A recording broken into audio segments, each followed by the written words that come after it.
Assalamualaikum warahmatullahi wabarakatuh. Kami dari kelompok 6 ingin mempresentasikan hasil kerja kelompok kami yang berjudul Analisis Kepuasan Mahasiswa Matematika UIN Sunan Ampel, Surabaya terhadap teknologi Artificial Intelligence atau AI menggunakan metode analisis faktor.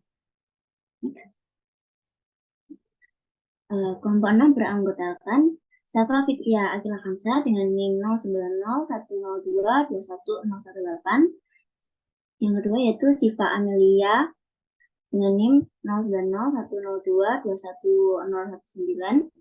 Yang ketiga yaitu Syahrotul dengan NIM 0901022120. Yang terakhir yaitu Anissa Widyadurani dengan NIM 0902022124.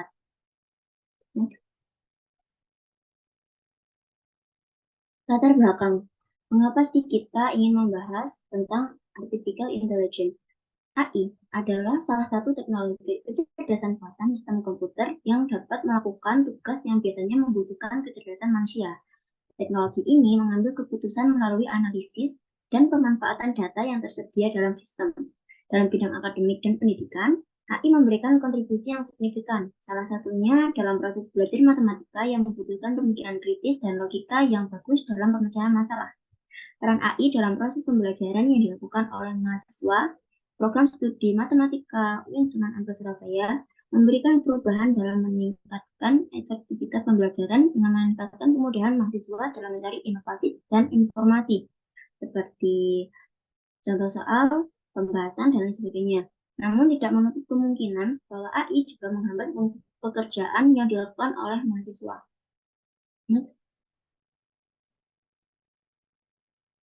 Rumusan masalah. Apa saja faktor-faktor yang menjadi indikator paling berpengaruh pada tingkat kepuasan mahasiswa atau mahasiswi matematika UINSA terhadap teknologi AI yang berkembang saat ini? Mengapa sih kita pakai metode analisis faktor? Karena yang pertama pada penelitian yang telah dilakukan oleh YASA pada 2017, yaitu terdapat 5 faktor yang mempengaruhi kepuasan nasabah dan ada satu faktor yang paling dominan. Yang kedua, yaitu oleh Jenita pada tahun 2021. Dari penelitian itu ada 20 faktor dan terdapat 5 faktor yang paling berpengaruh dan satu yang paling dominan terhadap kepuasan kinerja magang di CV Rama Teknik. Yang ketiga yaitu si Tinjak pada tahun 2017. Dari penelitiannya terbentuk 3 dari 17 faktor yang paling berpengaruh pada pencapaian perusahaan. Next.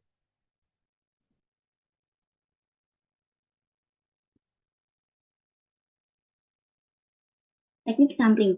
Pada penelitian kali ini kami menggunakan 80 populasi. Jumlah populasi dalam penelitian ini sebanyak 80 mahasiswa matematika, yaitu responden yang telah menjawab pada Google Form yang telah kita share, yaitu ada 4 angkatan. Yang pertama ada angkatan 2020 sebagai stratum 1 ada 3 populasi, angkatan 2021 sebagai stratum 2 ada 28 populasi, angkatan 2022 maaf, sebagai stratum 3 ada 26 populasi, dan yang terakhir ada angkatan 2023 sebagai stratum 4 ada 23 populasi.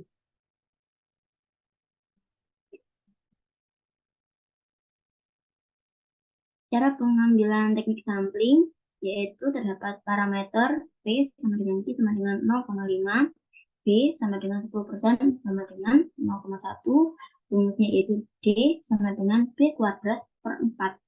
Sehingga disubstitusikan nilai B 0,1 kuadrat bagi 4 sama dengan 0,0025.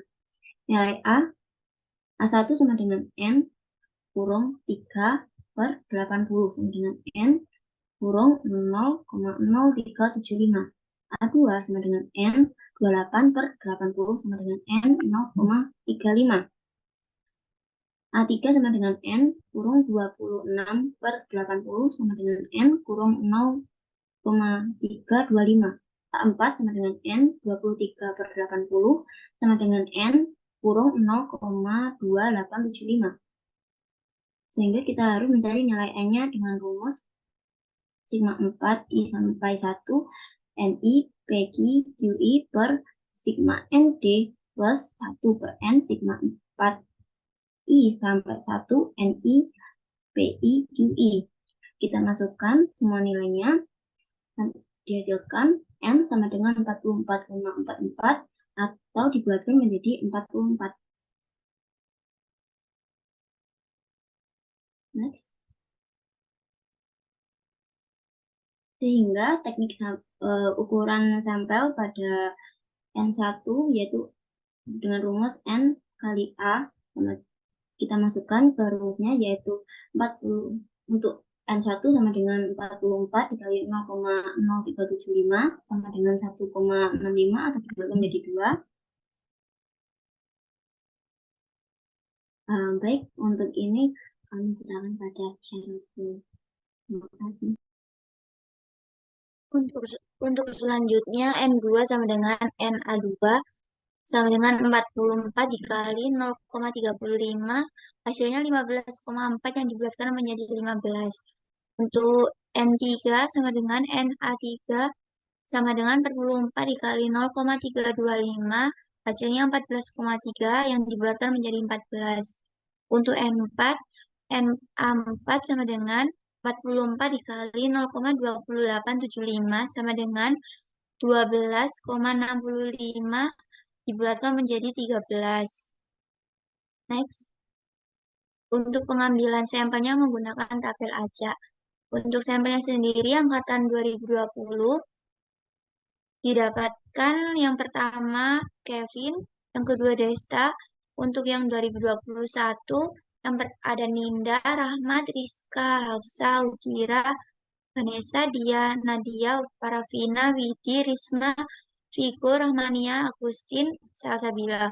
Untuk yang angkatan 2022 yang pertama ada Sally, Syanur, Melina, Dian, Rosa, Sumas, Chandra, Insika, Aksal, Sheila, Nova, Mica, Zian, Desi. Yang 2023 yaitu ada Alif, Alia, Zidan, Yusuf, Siti, Wahyu, Zulfikar, Muammar, Alifia, Yasmin, Wahyu N, Muhammad Sailul, dan Wis Pinta. Next. Untuk variabel penelitiannya sendiri, yang pertama, AI mampu memahami permintaan. Yang kedua, AI mampu mengatasi pertanyaan kompleks. Yang ketiga, AI mengenali perubahan bahasa dan tetap memberikan jawaban yang sesuai. Yang keempat, AI dapat menghadapi berbagai tipe pertanyaan dengan baik. Yang kelima, AI memiliki sumber informasi yang dipercaya. Yang keenam, AI memberikan informasi terbaru. Yang ketujuh, AI memberikan informasi lengkap. Yang kedelapan, puas dengan kualitas informasi oleh AI. Yang kesembilan, informasi yang diberikan membantu dalam mengambil keputusan. Yang kesepuluh sendiri, kualitas layanan AI memenuhi kebutuhan. Yang sebelas, puas dengan ketersediaan dan responsivitas AI. Yang kedua, akses sumber daya pendukung untuk mahasiswa. Yang ketiga, AI memfasilitasi kolaborasi antara mahasiswa dan dosen. Yang ke-14, AI berkontribusi pada peningkatan pengetahuan. Yang ke-15, AI membantu pengembangan minat dan bakat. Yang ke-16, AI membantu merencanakan alur pembelajaran lebih efisien. Yang ke-17, AI dapat meningkatkan kerjasama tim. Yang terakhir, AI tidak dapat meningkatkan kerjasama tim.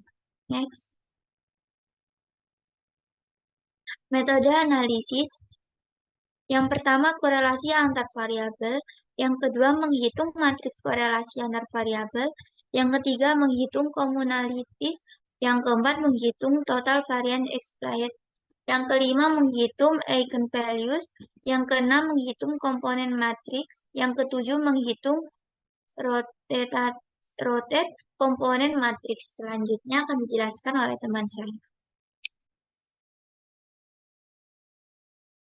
Jadi sebelum ke pembahasan, kita akan mempraktekkan bagaimana cara kerja analisis faktor menggunakan software SPSS. Sebelum itu, kita sudah mengumpulkan data survei sebanyak sebanyak 80 data. Jadi dari 80 data ini kita bakalan menghitung setiap stratum dan kita urutkan mulai dari angkatan 2020, 2021, dan 2022, serta 2023. Kemudian dari 80 data tersebut kita akan mengambil sebanyak 44 sampel sesuai dengan perhitungan yang kami tunjukkan tadi. Kemudian kita sudah mengambil data untuk kita masukkan ke dalam SPSS, yaitu sebagai berikut. Data yang kita ambil ini merupakan data dari 18 pertanyaan yang kita ajukan kepada para responden. Jadi, untuk langkah yang pertama, kita sudah membuka SPSS.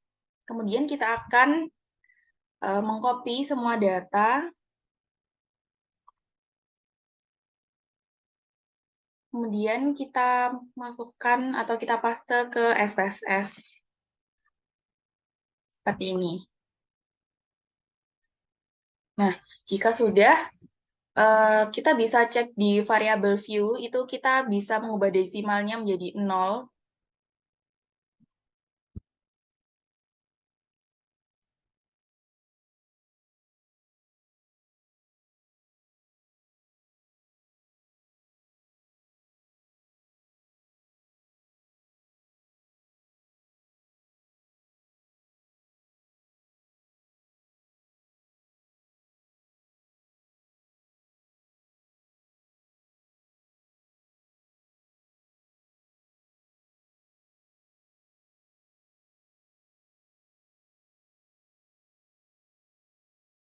Jika sudah, kita kembali ke data view.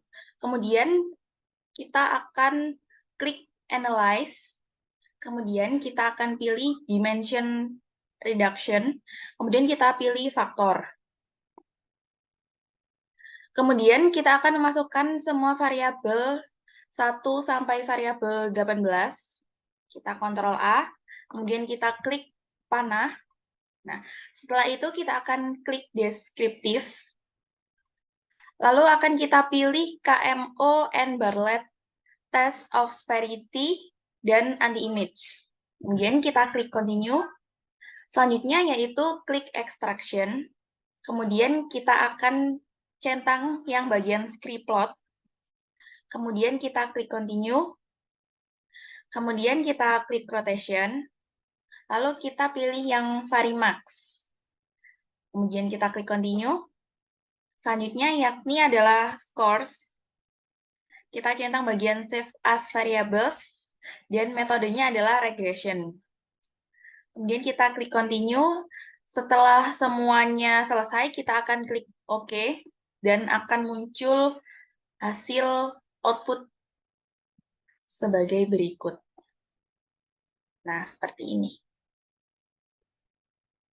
Nah, untuk selanjutnya akan kita jelaskan di PPT tadi, akan dilanjutkan oleh rekan saya, yakni Siva.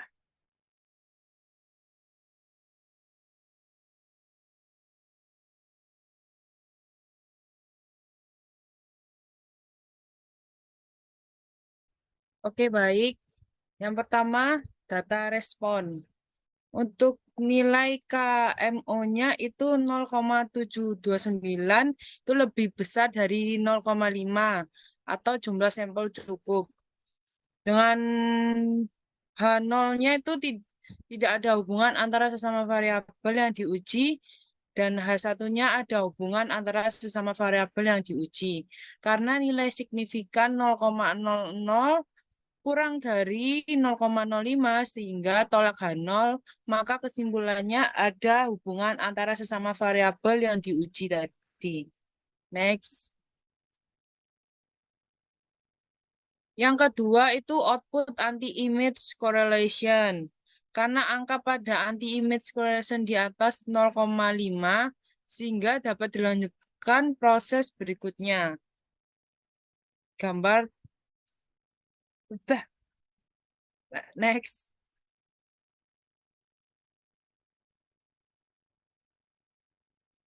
Yang ketiga Yang ketiga komunalitis.